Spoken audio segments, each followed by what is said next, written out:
E agora aqui nos nossos estúdios, na nossa redação do Jornal da Rede Alesp e da Rede Alesp, a gente recebe a deputada doutora Damares Moura, do PSDB. Estava até há pouco no ato solene que nós da Rede Alesp transmitimos. Ela que presidiu esse ato solene. Bem-vinda à nossa redação, doutora. Querida, eu que agradeço sempre à Rede Alesp pela disposição, pela forma competente com que vocês conduzem as transmissões. E, de fato, acabei de sair da transmissão ao vivo do ato solene pelo Dia da Advocacia. Hoje é o Dia do Advogado, 11 de agosto, eu sou advogada. E, ao mesmo tempo, foi o ato de lançamento da Frente Parlamentar da Advocacia da Assembleia Legislativa de São Paulo. Justamente, então, começando essa nossa entrevista, deputada, falando, então, desse lançamento dessa Frente Parlamentar e o quanto se torna necessário falar sobre a advocacia e também se discutir sobre o tema aqui. Bem, a advocacia, eu, claro, como advogada, não poderia dizer outra coisa, mas eu quero ser bastante isenta agora. A maior vocação da advocacia é a defesa da cidadania. A maior autoridade para o advogado é o cidadão que ele representa, defendendo direitos e promovendo acesso à justiça. Portanto, é uma atividade extremamente significativa para promover dignidade. Nós estamos falando de alguém que vai operar o direito para promover saúde. Há casos em que o indivíduo, para acessar o seu direito à saúde, ele pode precisar de um advogado. Patrimônio, que é algo com o qual os advogados estão permanentemente lidando e defendendo, né? Então, são bens jurídicos muito relevantes para a dignidade humana que os advogados operam. Então, ter uma frente parlamentar da advocacia para fortalecer a prerrogativa dos advogados, para abrirmos outros debates que ampliem, não é, a garantia do exercício da advocacia, é fundamental e deve ser uma atividade permanente. A advocacia, para a manutenção das suas prerrogativas e a ampliação e garantia do exercício do seu munus, é preciso que estejamos permanentemente vigilantes. E eu vejo a Frente Parlamentar como um espaço muito próprio para o debate da ampliação de políticas e boas práticas ainda mais fortalecedoras da advocacia. E talvez, nesse momento de pandemia, muitas coisas vieram à tona e estão mais em voga, não é? E essa questão do direito, essa questão de como o advogado lida com esse cidadão e como o cidadão lida com os seus direitos e deveres também, me parece que tem ficado muito latente. Exatamente. Eu acho que os momentos de crise, especialmente uma crise como esta, né, sem precedentes nos últimos 100 anos, e uma crise relacionada à saúde pública, o que torna ainda esse período mais sensível e mais grave. Nesse momento, existe vamos dizer, uma efervescência das pessoas em busca de assegurar direitos, embora eu esteja estimulando as pessoas a entenderem que no momento de crise também é momento de exercer ou de cumprir deveres. Né? Não podemos tão somente nos concentrar na reivindicação dos nossos direitos, mesmo no momento de crise, porque temos deveres a cumprir. Por exemplo, nós estamos aqui agora num ambiente seguro, estamos sem máscara, mas mantivemos o distanciamento social, estamos com o nosso álcool gel. Isto é cumprimento de dever, o dever de também assegurar ao outro, não é? Saúde, o não contágio. Então, é um momento da gente refletir. Eu acho que o Dia do Advogado não pode ser só celebração, embora nós estejamos celebrando e fizemos isso no ato solene aqui na Assembleia, mas é um momento de reflexão sobre o papel da advocacia na promoção de cidadania, na promoção de dignidade, mas também é um momento para todo o conjunto da sociedade refletir sobre a importância de se cumprir deveres para que todos possam igualmente usufruir dos seus direitos. E quando a senhora fala dessa questão da cidadania, então da sociedade entender quais são os seus direitos, os seus deveres, nesse momento, quando a gente fala olhar para o outro, né? A senhora acabou de falar, nós estamos aqui conversando com o distanciamento, com todos os cuidados. Fica mais evidente nesse momento o cuidado com o outro? Eu estou muito sensível a isso. E até me indigna quando eu passo em algum espaço público e vejo pessoas que vivem despreocupadamente. Eu não consigo reconhecer indivíduos que não pensam no outro. Talvez a pior perda humana é a perda da capacidade de ver o outro. Esse é o mais perigoso estágio de convivência humana. Nós temos que permanentemente nos autodisciplinar para não perdermos paulatinamente nossa capacidade de ver o outro, né? De também garantir a segurança do outro, a saúde do outro, o direito do outro. E esse não é só o papel do advogado, é predominantemente o papel do advogado que se formou, que se preparou, que faz parte, né, de um órgão de classe que tem a relevância da OAB em todo o território nacional, né, os importantes debates que a OAB já travou, né, as importantes bandeiras defendidas pela ordem na sua maior vocação, que é defender direitos humanos, cidadania, democracia, o Estado de Direito, são as bandeiras da advocacia. Mas também é dever de todo cidadão, não é? É não perder esta capacidade de ver o outro e de ser parte da conservação do direito alheio.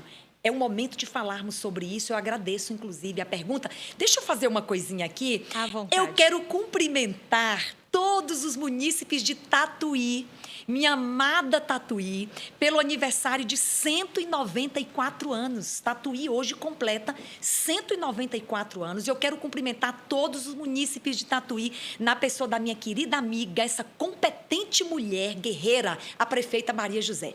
Parabéns a todos os munícipes de Tatuí e a minha amiga prefeita Maria José. E nós estávamos falando sobre a questão do ato solene, que terminou agora há pouco, né, em ambiente virtual, com a senhora aqui nos nossos estúdios, mas em ambiente virtual. A senhora falou muito dessa questão da discussão, do se falar sobre a advocacia, de como estão cuidando também dos advogados. A gente sabe que muitos setores foram impactados na pandemia.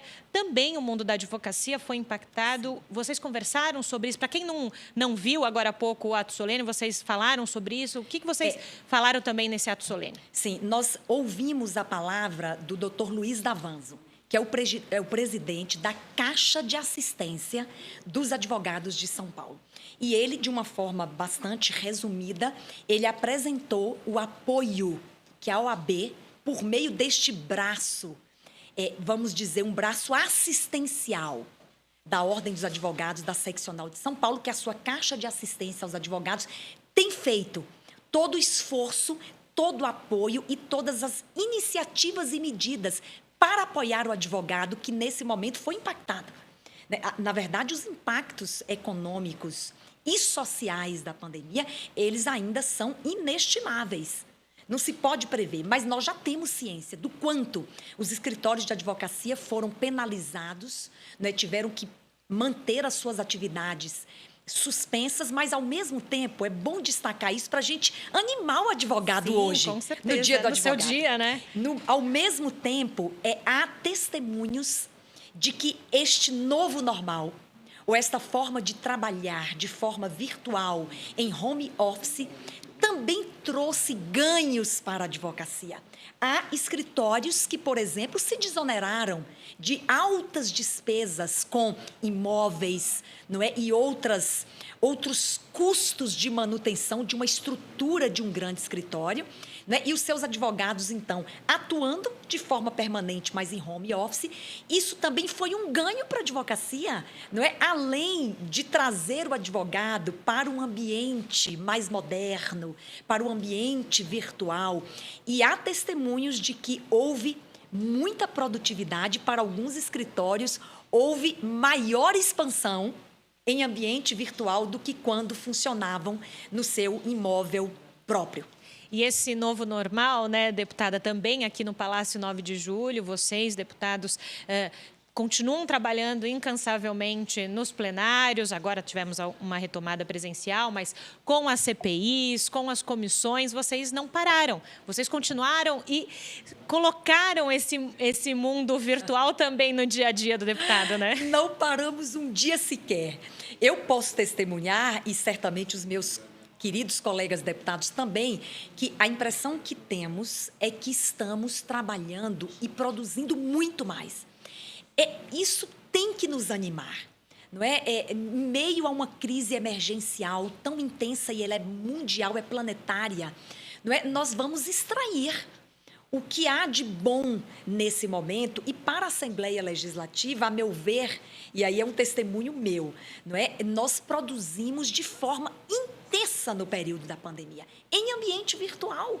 Não é? A tecnologia, ela precisa hoje permear todos os setores da sociedade, e não seria diferente com a Assembleia Legislativa de São Paulo, que, aliás, montou uma estrutura extraordinária que nos deu plena condição de seguirmos debatendo os projetos de deputados, projetos de autoria do Executivo, votando esses projetos, as comissões em pleno funcionamento, as CPIs, eu presido a CPI de combate à violência violência sexual contra universitárias.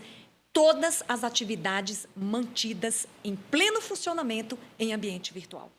E justamente a senhora falou sobre a CPI, era a minha pergunta também para a senhora. A senhora sempre falou, né, da defesa dos direitos e deveres de cidadania. E essa CPI da violência sexual contra estudantes do ensino superior está num importante momento de discussão, de trabalhos. A nossa repórter Melissa Araújo, que hoje apresenta comigo, acompanha sempre, traz informações precisas para a gente. O quanto é importante falar sobre isso, deputada? Não ficar velado mais. Sim. Esse é um tema desafiador. Se você for aí rememorar as iniciativas tomadas no combate a essa face da violência, porque é um recorte. Violência sexual contra mulheres universitárias. É um recorte desse grande guarda-chuva que inclui a violência contra a mulher. Mas era um problema silencioso. Pouco se falava, pouco se combatia, pouco se conscientizava. E agora a CPI está fazendo o quê? E é extraordinário. Nós estamos descortinando qual é o cenário. Nós queremos ter uma visão clara do que está acontecendo nas universidades, quais as medidas que estão sendo tomadas pelas universidades para combater esse tipo de violência, para acolher a vítima, para encaminhar a vítima, para orientar a vítima, não é? Então, eu acho que é um momento assim tão significativo, e nós estamos no início das oitivas. Ouvimos até agora um reitor de uma universidade pública, a Unesp, e ouvimos a ouvidora-geral da Unesp. Foi uma manhã rica, porque a gente identificou com clareza todas as ações que já estão sendo promovidas pela Unesp para combater, para orientar, não é, as mulheres que eventualmente sofram algum tipo de violência sexual, que não é tão somente o que as pessoas pensam, não é? A violência sexual relacionada à violação física do corpo da mulher. Mas existe o bullying virtual, existe o assédio, existe a violência praticada nos arredores da universidade. Então, nós estamos mergulhando nesse universo doloroso, mas que precisa ser enfrentado, porque só desta forma, quebrando esse silêncio, a gente vai conseguir adotar medidas efetivas para combater essa violência. E é isso que a senhora disse para a gente, desvelar, né? Precisa ser dito, exatamente, precisa ser debatido, por mais que seja um recorte com relação à violência que a mulher sofre hoje em dia, talvez seja a maior que seja velada ainda, né? Exatamente. E você sabe que há uma enorme dificuldade, isso nós já estamos constatando, das universitárias denunciarem, né? Porque isso implica em exclusão, né? E o universitário, ele quer ser incluído. Isso significa exclusão, isso significa talvez algum tipo de... alguém pode revidar esta denúncia, né? Então, a universitária escolhe não contar, às vezes deixa a universidade, não é? Cancela a sua matrícula, deixa de estudar, fica adoecida emocionalmente, suas famílias atingidas pela dor do seu ente familiar. Então, tem muita repercussão esta violência, não é? Ela se espraia para outros âmbitos da convivência humana. Precisamos enfrentar com muita satisfação e responsabilidade que assumir a presidência dessa CPI, que nós queremos que desenvolva, né, com muita excelência os seus trabalhos, entregue à sociedade a resposta que nós queremos dar a essa violência. Eu sei que a agenda da senhora é corrida, a senhora nos cedeu um espaço dessa agenda para vir falar para a gente, contar sobre a CPI, que é muito importante, além do ato solene, claro. Então, eu gostaria que a senhora deixasse aquela mensagem para quem está ouvindo, vendo a gente, como a senhora falou, né? Nós estamos aqui trabalhando, mas respeitando o distanciamento, respeitando todas as questões de sanitização. Então, gostaria que a senhora deixasse um recado para quem está ouvindo, vendo a gente. Já agradeço a senhora pelo tempo aqui no Jornal da Rede Alesp. Olha, hoje não pode ser diferente. No 11 de agosto, no Dia do Advogado, a minha palavra final é de congratulação. Eu quero cumprimentar cada advogada, cada advogado desse estado, os estudantes de direito que estão se preparando para assumir a advocacia futura, não é? Então, eu quero me congratular com todos, parabenizar a cada advogado, estimulá-los a seguir sendo sementes. Nós somos sementes de uma nova floração e nós podemos, no exercício da advocacia, transformar realidades injustas em realidades mais justas, mais igualitárias, mais fraternas e mais solidárias. Viva a advocacia, parabéns a todos os advogados, viva a cidadania, viva o Estado democrático de direito. Parabéns, então, para a deputada doutora Damaris Moura, advogada, que falou com a gente aqui no Jornal da Rede Alesp, parabenizando também pelos seus trabalhos parlamentares aqui no Palácio 9 de Julho. Muito obrigada, uma gratidão à Rede Alesp mais uma vez e um abraço a todos. Perfeito, essa deputada doutora Damaris Moura, do PSDB, conversou com a gente aqui no Jornal da Rede Alesp. Lembrando, se você aí de casa perdeu o ato solene, não tem problema, é só você correr lá na nossa plataforma do YouTube, tudo registrado por lá, o nosso pessoal do Twitter, da web, levando para você tudo de melhor aqui na Rede Alesp.